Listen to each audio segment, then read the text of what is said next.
My name is Julia. I'm 28, and I've lived alone in my small rental apartment for just over 6 months.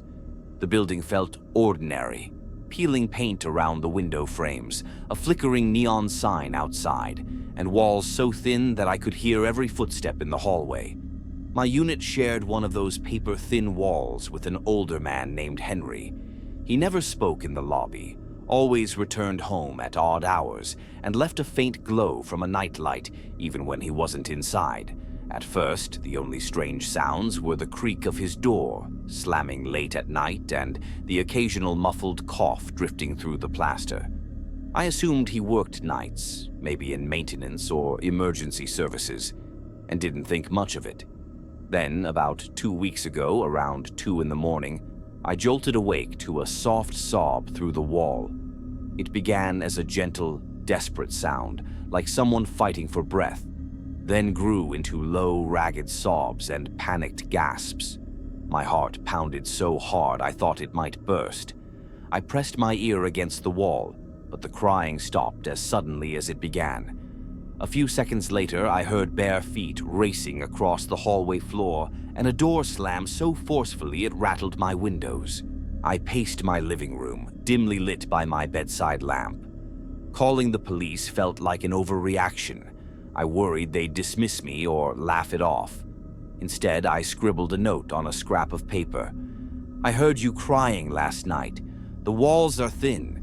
If you need help, I'm right next door." My hand shook so badly the ink smeared, but I managed to slide the note under his door. Sleep eluded me for hours, and every bump in the building sounded like someone coming to answer. The next afternoon, I found a reply taped to mine. In block letters, it read, Gone. That single word felt like a punch in the gut. Gone? Was he gone? Or was the crying gone? My chest tightened as I stared at the paper. I spent the rest of the day watching his door, half expecting it to open. Nothing happened. That night, I hovered by my door, flashlight in hand, every sound magnified by my panic. A few days later, I tried to forget about it, but the memory of that sob kept me tense. On one of my grocery runs, I wandered the hallway and noticed something I'd never seen before. A small metal hatch set into the floor next to Henry's door. It was secured with a fresh padlock and looked incongruous against the worn linoleum. I'd lived here 6 months and never noticed it. My curiosity gnawed at me until, a day later, when I was sure no one else was around, I returned with a set of lock-picking tools I'd bought for emergencies. The lock yielded too easily. My stomach lurched as I lifted the hatch and shone my flashlight into the crawl space below. The air smelled of damp earth and rust. My heart hammered as I knelt and crawled in, the beam of my flashlight dancing across rough wooden joists. Beyond the entrance, thick planks were bolted together, and beneath them sat a small metal filing cabinet anchored to the concrete. I swallowed the urge to scream. Why hide a cabinet in a crawl space under an apartment building? A chill ran down my spine. My phone buzzed in my pocket, jolting me. I snapped a quick photo of the cabinet and hatch, then slammed the lid shut and backed away. My hands trembled as I scrambled upstairs. That evening, I forced myself to call the landlord, voice cracking as I described what I'd found. He paused, too long, then admitted that Henry had rented 2 adjacent units under different names. One was his living quarters, the other had been converted illegally into an underground cell. Just before dawn the next morning, I heard sirens. Police had arrived overnight and forced open the hatch. They pried apart the bolts and boards to reveal the cabinet's horrifying contents. Heavy documents bound in rope, worn clothing stained with dark smears, and photographs of a woman marked with dates and frantic notes. I recognized her from the missing persons board in the lobby. Henry's estranged wife, reported missing almost a year ago. Detectives told me she had escaped through that very hatch the night I left my note, and had hidden beneath the crawl space until she was sure it was safe to flee. Henry was gone, vanished without a trace. In the weeks since, I moved in with a friend and cut all ties with the landlord. He claims the illegal unit has been sealed and the hatch welded shut, but I still imagine that cramped space beneath someone else's feet. When I lie awake in my new apartment, I sometimes swear I hear faint sobs through the walls. I learned the hard way that ordinary walls can hide unspeakable terror. Now, I never ignore strange noises. I listen, and I remember that the boundaries between normal life and horror are thinner than we think.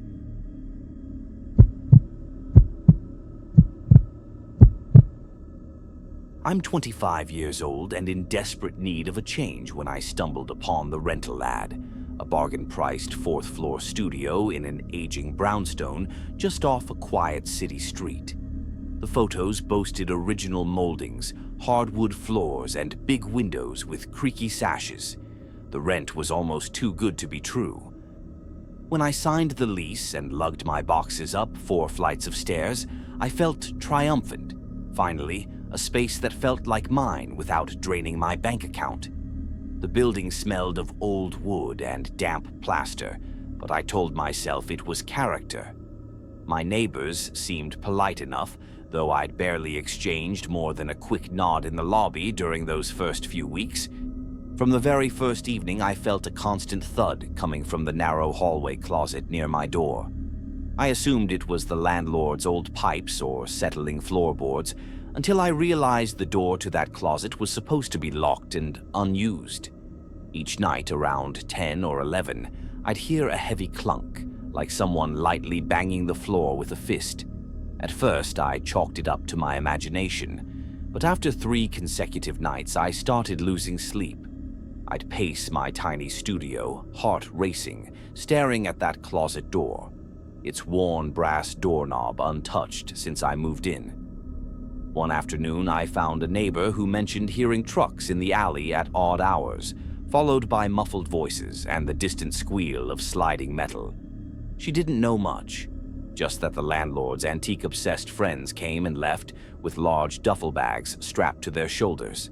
I thanked her quickly and left, a chill creeping up my spine. That night, the thumps were louder, more insistent, and I swore I heard something like a soft scraping, as if chains were dragging across concrete. When the banging stopped, I heard faint voices, just for a moment, quickly cut off. My curiosity boiled over the following morning. After a long stare, I yanked at the closet door. It resisted at first, then swung open to reveal empty shelves coated in dust. Nothing more. But at the very bottom, I noticed a seam in the floorboards. Kneeling, I brushed away cobwebs and found rusted chains wrapped around a metal ring screwed into the wood. Heart pounding, I used multi-tools from my drawer to cut one of the chains, and the wood groaned as I lifted what turned out to be a heavy trapdoor. A stale rush of air spilled out, carrying a scent of rot and oil. I aimed my flashlight at a narrow staircase, descending into darkness. I hesitated for a split second, and then adrenaline took over. I climbed down, each step coated in grime, until I emerged into a low-ceilinged sub-basement. Moonlight from a barred window revealed duffel bags piled against the wall.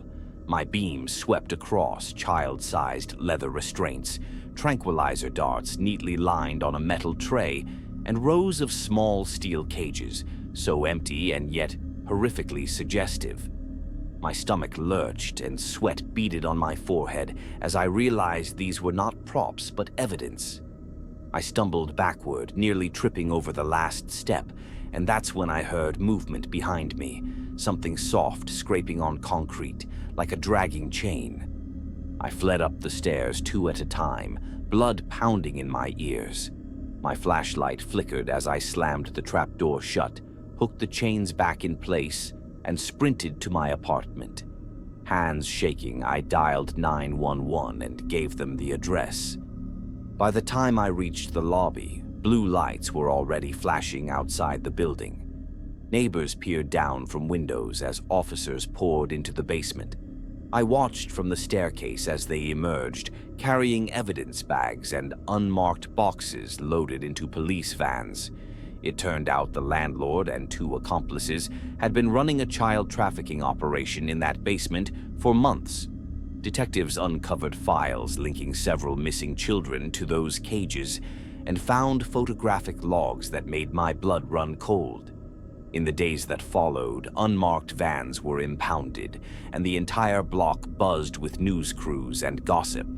I packed my few belongings at dawn, torn between relief and terror, knowing that every friendly smile in the lobby masked a secret far darker than I could have imagined. Now, months later, I still wake from nightmares.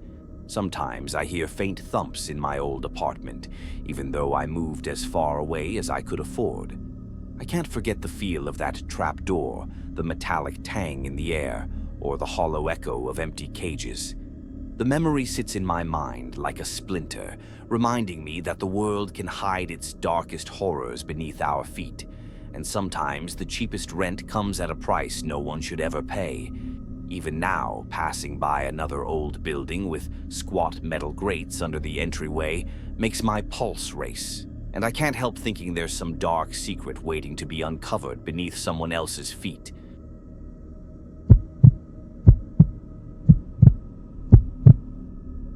My name is Rachel, I'm 30, and I moved into a 5-unit apartment building on Hudson Street last spring. The rent was too good to be true. A 20-minute commute to downtown for only half the price. The brick facade was grimy, the fire escape looked unsafe, and the lobby smelled of musty mildew. Tenants came and went, silently without notice, so I saw people only occasionally. In my first week, a young man left, abandoning his cat in the hallway. It meowed there for 2 days before a neighbor rescued it. A few weeks later, eerie mail began stacking in the corridor.